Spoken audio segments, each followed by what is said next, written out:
नमस्कार, स्वागत है आपका इंडिया वॉइस पर। मैं हूं आपके साथ स्वीटी दीक्षित। बुलेटिन की शुरुआत करेंगे इस वक्त की बड़ी खबर के साथ। उमेश पाल हत्याकांड में घायल गवर्नर की हालत नाजुक। पीजीआई में ट्रॉमा में भर्ती गवर्नर राघवेंद्र की हालत नाजुक बताई जा रही है। आईसीयू में भर्ती गवर्नर को वेंटिलेटर सपोर्ट पर रखा गया है। शरीर में संक्रमण अधिक होने की वजह से हालत नाजुक हो गई है। तो पीजीआई के ट्रॉमा में भर्ती गवर्नर का हालत जो है वो नाजुक बताया जा रहा है। वेंटिलेटर के सपोर्ट पे उनको रखा गया है। बता दें कल ही पीजीआई उनको रेफर किया गया था। तमाम सुरक्षा के बीच में गवर्नर को जो है पीजीआई रेफर किया गया था। अब उनकी हालत जो है नाजुक बताई जा रही है। इसी खबर पे ज्यादा जानकारी के साथ प्रियम पाठक हमारे साथ जुड़ चुके हैं। प्रियम, क्या है उनकी हालत इस वक्त? क्यों देखिए कल ही उनको रेफर किया गया था ताकि वो ठीक हो सके। अब उनकी हालत जो है बहुत नाजुक बताई जा रही है। क्या अपडेट है? बिल्कुल, देखिए उमेश पाल हत्याकांड जो गोलीकांड हुआ उस दौरान 2 सिपाहियों को ही जो है वो जख्मी हुए थे, जिसमें एक की मौके पर ही मौत हो गई थी और दूसरे का इलाज चल रहा था। कल जब दूसरे जो गवर्नर था उमेश पाल का जिसकी हालत सीरियस हुई, उसको लखनऊ के एसजीपीजीआई जो है वो रेफर किया गया था। एसजीपीजीआई में उसको एडमिट किया गया। फिलहाल अभी वेंटिलेटर सपोर्ट पे रखा गया, आईसीयू में है, विशेषज्ञ डॉक्टरों की निगरानी में है। लेकिन जो डॉक्टर का कहना है कि जो हालत है वो अभी काफी क्रिटिकल है और अभी अगले जो कुछ कह सकते हैं जो कुछ घंटे हैं वो काफी कह सकते हैं कि कठिन रहने वाले हैं। पाल के जनरल के लिए थोड़ी गोली लगी है। हालांकि पूरा प्रयास किया जा रहा है कि उनको हर तरीके से बचाया जाए। विशेषज्ञ डॉक्टरों की नजर जो है वो लगातार उन पर बनी हुई है, लेकिन जो हालत है फिलहाल वो अभी गंभीर नजर आ रही है। जी, कितनी डॉक्टरों की टीम है जो उनका इलाज करी है इस वक्त? क्योंकि देखिए कल ही उनको रेफर किया गया था क्योंकि जहां पे वो एडमिट थे वहां पे उनका इलाज अच्छे ढंग से नहीं हो पा रहा था। अब देखिए उनके शरीर में संक्रमण अधिक होने की वजह से उनकी हालत नाजुक है। क्या अपडेट है? देखिए पूरे डॉक्टरों का एक पैनल पूरा तैयार किया गया है जिसमें सभी जो एक्सपर्ट डॉक्टर हैं वो उसमें हैं और वो उनकी निगरानी में उस जनरल का इलाज जो है वो फिलहाल चल रहा है। और माना जा रहा है कि पूरा प्रयास जो है डॉक्टरों का कहना है कि उनकी तरफ से किया जा रहा है, लेकिन हालत अभी गंभीर है, इसलिए अभी कुछ भी कहना वो थोड़ा सा मुनासिब नहीं होगा। जी प्रियम, बहुत बहुत धन्यवाद आपका तमाम जानकारी हमारे साथ साझा करने के लिए। तो आईसीयू में भर्ती है गवर्नर को वेंटिलेटर सपोर्ट पे रखा गया है। आपको बता दें कल ही पीजीआई रेफर किया गया था उनको। अब उनकी हालत नाजुक बताई जा रही है। शरीर में संक्रमण अधिक होने की वजह से हालत उनकी नाजुक बताई जा रही है। तमाम सिक्योरिटी के बीच में उनको पीजीआई रेफर किया गया था। पुलिस भी चप्पे चप्पे पे मौजूद थी। उमेश पाल हत्याकांड में घायल हुए थे गवर्नर की हालत अभी नाजुक है। बता दें पीजीआई के ट्रॉमा सेंटर में भर्ती है राघवेंद्र की हालत नाजुक बताई जा रही है। इसके साथ आपको जानकारी दे दें कि कल ही उनको रेफर किया गया था। तमाम सुरक्षा के बीच में उनको पीजीआई ले जाया गया था और देखा कि किस तरीके से पुलिस जो थी हर चौराहे पे खुद आला अधिकारी भी मौजूद थे। तो बड़ी जानकारी दे रहे हैं, शरीर में संक्रमण अधिक होने की वजह से उनकी हालत नाजुक बताई जा रही है। उमेश पाल हत्याकांड से जुड़ा ये पूरा मामला है जिसमें गवर्नर जो थे उनकी हालत नाजुक बताई जा रही है। ट्रॉमा सेंटर में उनको भर्ती कराया गया। फिलहाल वो वेंटिलेटर सपोर्ट में है। तो पीजीआई में भर्ती है इस वक्त गवर्नर, उनकी हालत नाजुक बताई जा रही है। वेंटिलेटर सपोर्ट पे उनको रखा गया है। कल ही उनको जो है रेफर किया गया था पीजीआई में। अब देखिए उनके शरीर में संक्रमण अधिक होने के चलते जो है उनकी हालत नाजुक बताई जा रही है। उमेश पाल से जुड़ा ये पूरा मामला है जहाँ पे गवर्नर जो थे उनको भी गोली लगी थी और उनकी हालत जो है नाजुक बताई जा रही है। तमाम डॉक्टर की टीम जो है उनको बचाने में जुटी हुई है, लेकिन फिलहाल उनको जो है उनकी हालत जो है नाजुक बताई जा रही है। आईसीयू में इस वक्त भर्ती है और वेंटिलेटर सपोर्ट पे रखा गया है।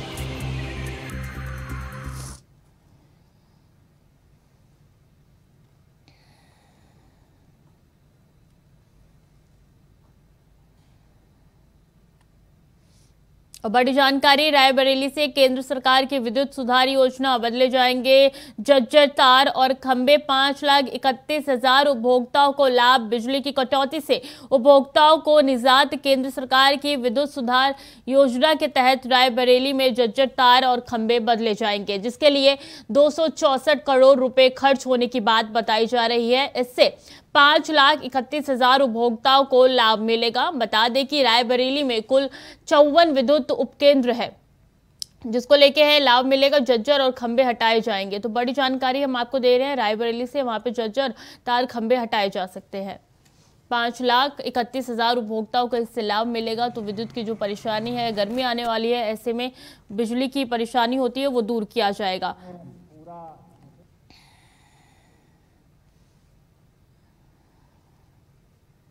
सीधे चलते हैं यूपी विधानसभा, जहां पे कार्रवाई हो रही है।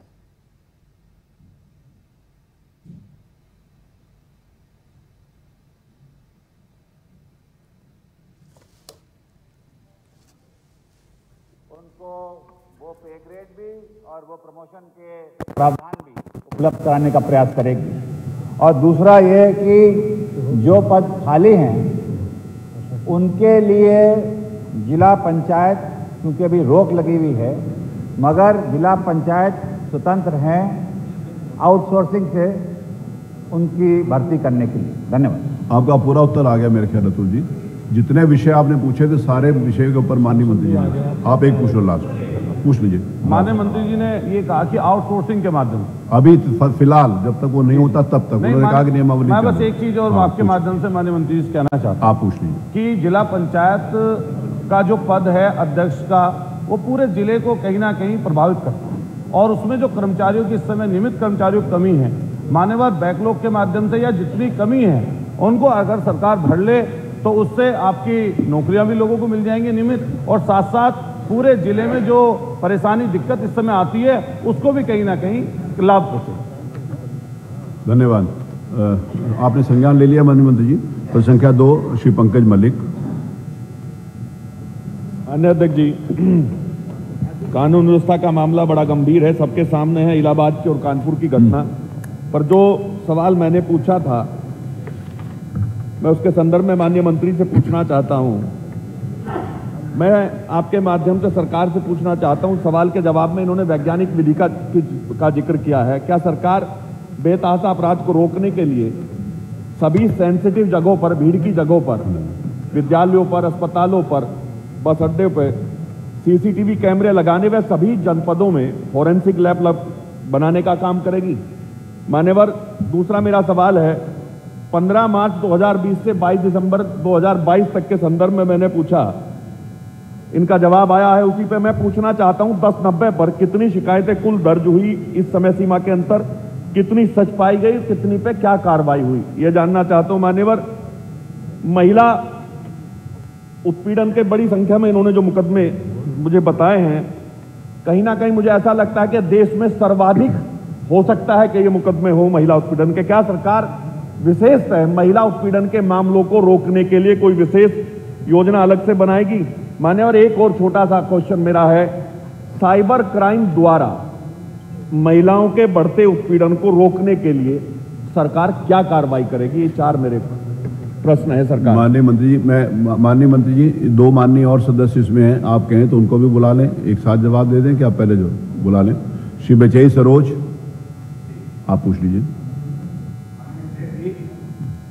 अभी हमारे मलिक भाई ने जो क्वेश्चन बात रखे उससे मिली जुली हमारी भी है कि हमारे विधानसभा लालगंज में और एक ग्राम सभा पड़ता है। नहीं, एक लालगंज का तो उनके पास नहीं होगी सूचना ना, वो पूछिए जो इन्होंने पूछा पंकज जी ने, वो सारे ऐसे प्रश्न पूछे हैं जो प्रदेश से नीति से संबंधित हैं। एक किसी लालगंज के या किसी एक ब्लॉक के या किसी एक ग्राम पंचायत के उसके बारे में नहीं होगी उपलब्ध। जी जी, वो पूछिए जो माननीय मंत्री के पास, वो अलग से पूछना तो आप अलग से पूछ लीजिएगा। मैं मंत्री जी से निवेदन कर लूंगा कि आपको उसकी जानकारी दे देंगे। आप पूछिए, कुछ पूछना चाहते हैं? जी पूछिए सर। ये IIT स्कूल है जहाँ काफ़ी लड़के वहाँ पढ़ते हैं और वहाँ CCTV या कैमरे की व्यवस्था रही होती, काफ़ी भीड़ लगती है। उसी जगह एक बहुत बड़ी चोरी हुई, डकैती हुई, छिनैती, वहाँ चैन छिला गया, गाड़ी छीनी गई।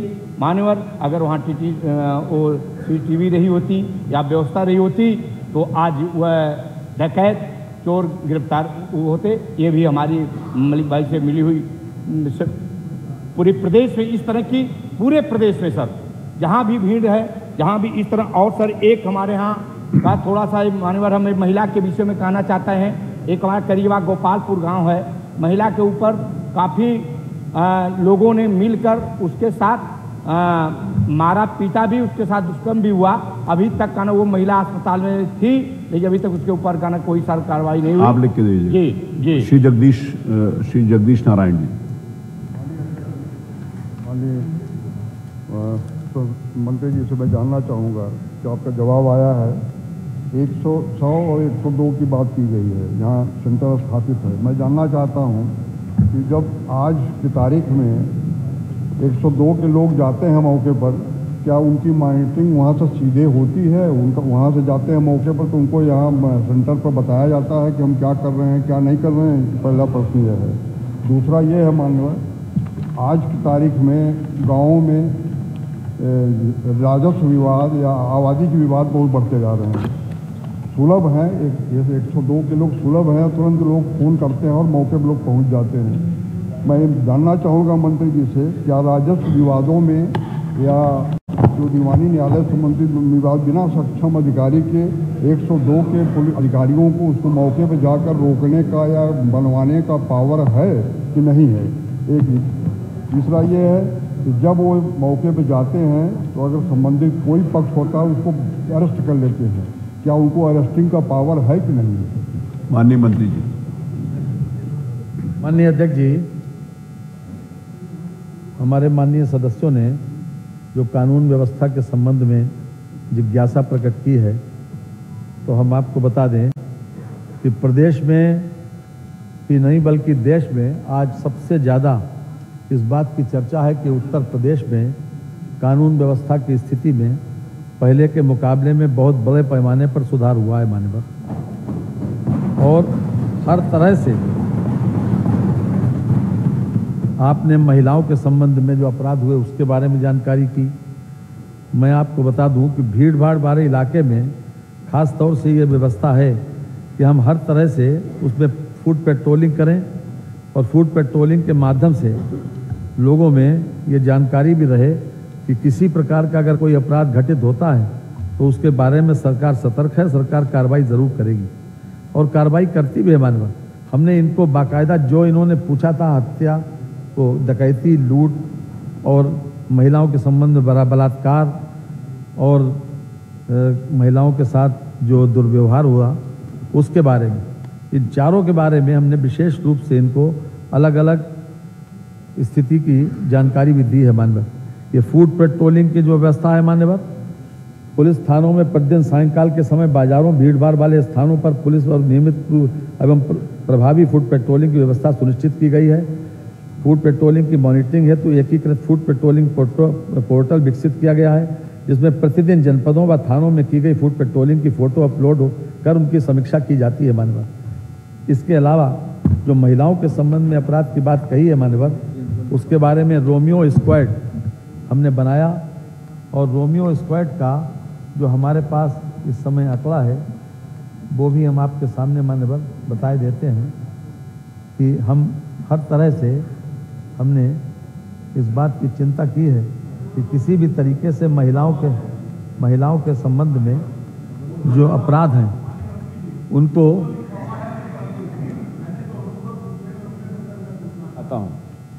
हम आपके अनुपूरक के संबंध बात कर रहे हैं कि जो महिला के संबंध में आपने पूछा है कि इसमें विशेष व्यवस्था क्या की है।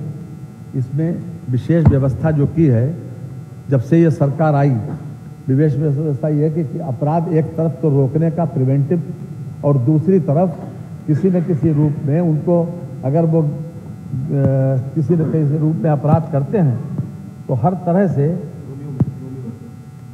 तरह से उनको सजा दिलाने का काम हमारी सरकार ने किया है। ये मान्यवर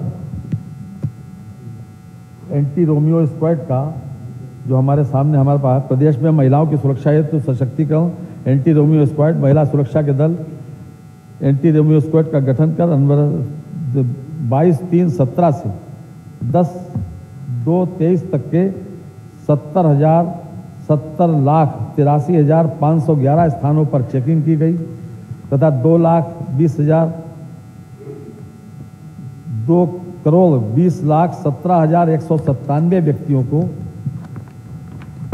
चेक किया गया। 17,980 अभियोग पंजीकृत किए गए। 25,127 व्यक्तियों के विरुद्ध वैधानिक कार्रवाई की गई। 88,25,966 व्यक्तियों को चेतावनी दी गई। प्रदेश में महिलाओं की सुरक्षा एवं उनके सशक्तिकरण है तो एंटी रोमियो स्क्वाड महिला सुरक्षा दल का गठन अनवरत अभियान चलाया जा रहा है ताकि ये न हो सके। इसके साथ मान्यवर जो सबसे बड़ा जो महिलाओं के खिलाफ अपराध पंजीकृत होते हैं उसमें विशेष रूप से मान्यवर कार्रवाई भी की गई है और उस कार्रवाई का परिणाम 2021 का है कि नेशनल क्राइम रिकॉर्ड ब्यूरो का कि 2021 में 59.1% हमने सजा दिलाई, 2021 का खाली आंकड़ा, और जबकि राष्ट्रीय औसत केवल 26% का है। यानी राष्ट्रीय स्तर पर जो औसत है 2021 का, उससे हमारा सजा दिलाने का औसत ज़्यादा है। सजा से आदमी को ये भय लगता है कि अगर इस सरकार में किसी प्रकार का कोई अपराध किया तो हमको पनिशमेंट ज़रूर मिलेगी। ये अपने आप में सजा के इसके साथ साथ गैंगस्टर और गुंडा एक्ट की कार्रवाई भी मान्यवर हमने बड़े पैमाने पर की है। ये भी हम आपको दिला दें, ये महिलाओं के लिए जो उत्तर प्रदेश में सजा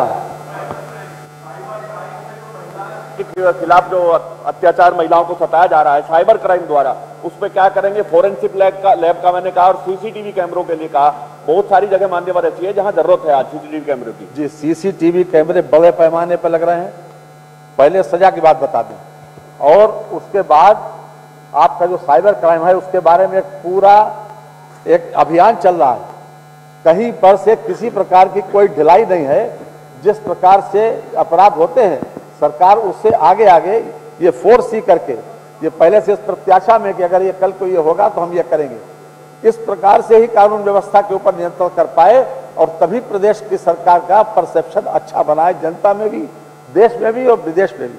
मानव 2020 में 535 मामलों में सजा हुई महिलाओं में, 2021 में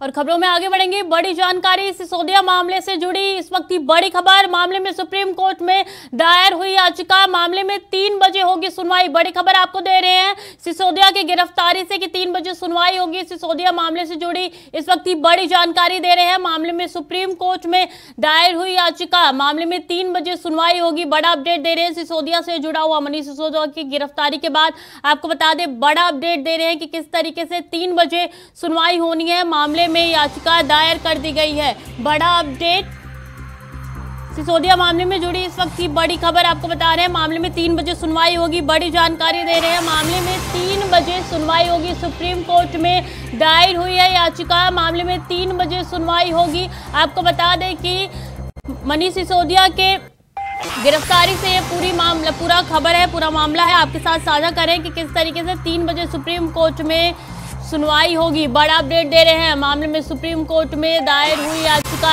3 बजे सुनवाई होगी इस याचिका पे। बड़ी खबर मनीष सिसोदिया की गिरफ्तारी से जुड़ी हुई है। मामले में सुप्रीम कोर्ट में याचिका दायर हुई और 3 बजे इसकी सुनवाई होगी। राहुल शर्मा ज्यादा जानकारी के साथ हमारे साथ जुड़ गए हैं। राहुल जी, देखिए 3 बजे इसकी सुनवाई होगी, सुनवाई में क्या कुछ हो सकता है? स्वीटी, मनीष सिसोदिया के वकील की तरफ से याचिका दायर की गई है जिसमें उनकी गिरफ्तारी को असंवैधानिक करार दिया गया है और सर्वोच्च न्यायालय से ये मांग की गई है कि गिरफ्तारी के आदेश को निरस्त किया जाए और उनकी रिहाई कराई जाए।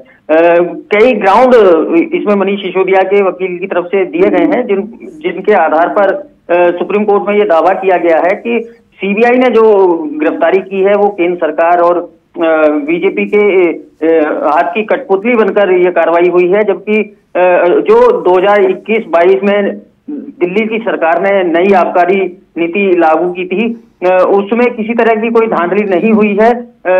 और ये भी याचिका में कहा गया है कि मनीष सिसोदिया का कोई पुराना आपराधिक इतिहास नहीं रहा है, उनका कोई इस तरह की संलिप्तता भी इस तरह के मामलों में नहीं रही है, जानबूझकर उन्हें फंसाया गया है। तो इस तरह के ग्राउंड देकर सुप्रीम कोर्ट से तुरंत हस्तक्षेप कर गिरफ्तारी के आदेश को निरस्त करने और मनीष सिसोदिया की रिहाई की मांग याचिका में की गई है। कोर्ट ने जो त्वरित सुनवाई की याचिका थी उसे स्वीकार करते हुए 3 बजे का समय तय किया है याचिका पर सुनवाई के लिए। तो जाहिर तौर पर सुप्रीम कोर्ट ने प्रथम दृष्टया ये माना है कि मामला गंभीर है और जो याचिका में जो बातें कही गई हैं वो सुनने योग्य हैं और शायद यही वजह है कि 3 बजे तुरंत सुनवाई के लिए याचिका के लिए समय तय किया गया है। देखिए 8 घंटे के लंबी पूछताछ के बाद से सिसोदिया की गिरफ्तारी हुई है और अरविंद केजरीवाल ने यह भी कहा था कि खुद सीबीआई के लोग जो है गिरफ्तार नहीं करना चाहते थे, यानी कि उनके ऊपर बर्डन बनाया गया था। अब देखिए 3 बजे सुनवाई होगी, क्या लगता है कोर्ट की तरफ से क्या कुछ कहने को मिलेगा, कोर्ट क्या कह सकती है इस पे? सीटी जाहिर तौर पर सुप्रीम कोर्ट से जब तत्काल सुनवाई की मांग अरविंद आम आदमी पार्टी की तरफ से इस मामले की याचिका दायर करने वाले वकील ने की, तो निश्चित तौर पर सुप्रीम कोर्ट ने उसमें जो बिंदु रखे गए थे उन्हें गंभीरता से लिया और शायद यही वजह रही कि तत्काल सुनवाई के लिए सर्वोच्च न्यायालय तैयार हुआ है। अब देखना ये होगा कि 3 बजे जो सर्वोच्च न्यायालय में इस मामले पर सुनवाई होगी तो फैसला सरकार के पक्ष में जाता है या फिर मनीष सिसोदिया के पक्ष में। लेकिन ये बिल्कुल साफ है कि जो भी तथ्य इस याचिका के जरिए मनीष सिसोदिया के वकील की तरफ से रखे गए हैं उन्हें सुप्रीम कोर्ट ने गंभीरता से लिया है और इसी वजह से तत्काल सुनवाई की मांग को भी स्वीकार करते हुए सुप्रीम कोर्ट ने 3 बजे का वक्त तय किया है इस याचिका पर सुनवाई के लिए। स्वीटी, तो 3 बजे का वो वक्त है जब सुनवाई होने वाली है इस याचिका पे। राहुल बहुत बहुत शुक्रिया आपका तमाम जानकारी हमारे साथ साझा करने के लिए। तो मामले में सुप्रीम कोर्ट में दायर हुई है याचिका, आपको बता दें 3 बजे की सुनवाई होगी। इसके साथ आपको जानकारी दे दें कि मनीष सिसोदिया से गिरफ्तारी का ये पूरा अपडेट हम आपको दे रहे हैं कि 3 बजे सुनवाई होगी। याचिका दायर की गई है। बड़ी खबर हम आपको बता रहे हैं कि 3 बजे सुप्रीम कोर्ट में तत्काल सुनवाई की मांग रखी गई है और 3 बजे सुनवाई होगी। मनीष सिसोदिया की गिरफ्तारी से जुड़ा ये पूरा मामला हम आपको बता रहे हैं कि किस तरीके से 8 घंटे की पूछताछ के बाद से सीबीआई ने गिरफ्तार कर लिया था। अब देखिए कि 3 बजे सुनवाई होगी। कल राउज एवेन्यू कोर्ट में भी सुनवाई हुई थी, जिसके बाद कई दिनों की रिमांड मांगी गई थी सीबीआई की तरफ से, जो कि मिल चुकी थी उनको। और अब देखिए 3 बजे सुप्रीम कोर्ट में सुनवाई होगी। तो बड़ी जानकारी आपके साथ साझा कर रहे हैं।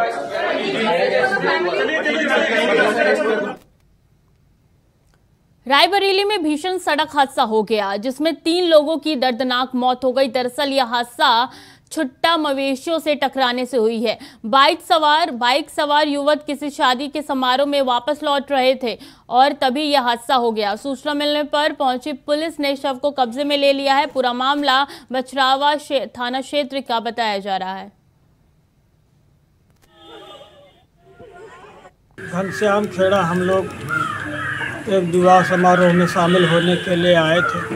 लड़का हमारा लखनऊ से आया था। विवाह समारोह में शामिल होने के लिए हम अपनी बारात गांव से लेकर के नौगवा गांव से घनश्याम खेड़ा के लिए आए थे। सभी लोगों ने बारात का आनंद उठाया, भोजन किया, पुनः वापस घर अपने जा रहे थे। बच्चा हमारा है वो चला गया लखनऊ, हम अपने घर चले गए। जैसे ही हम अपने घर पहुँचे हमने अपने मोबाइल से फ़ोन किया तो लड़के के बजाय किसी प्रभारी महोदय ने उठाया। तो उन्होंने कहा कि आप कौन बोल रहे हैं? तो हम कहे हम गुलशन के पिताजी बोल रहे हैं। तो कहने लगे गुलशन तो इसको एक्सपायर हो गए और उनके साथ में जो था वो विशेष सीरियस है। आप जहाँ हैं तुरंत बछरावा CHC आ जाइए। हमें धीरज नहीं हुआ, हमने कहा उनसे बात कराओ। बोले किससे बात कराएं, 2 हैं, दोनों में से कोई नहीं बात करने वाला है। जी। तो हम कहें ठीक है हम लोग आ रहे हैं, तुरंत आ रहे हैं।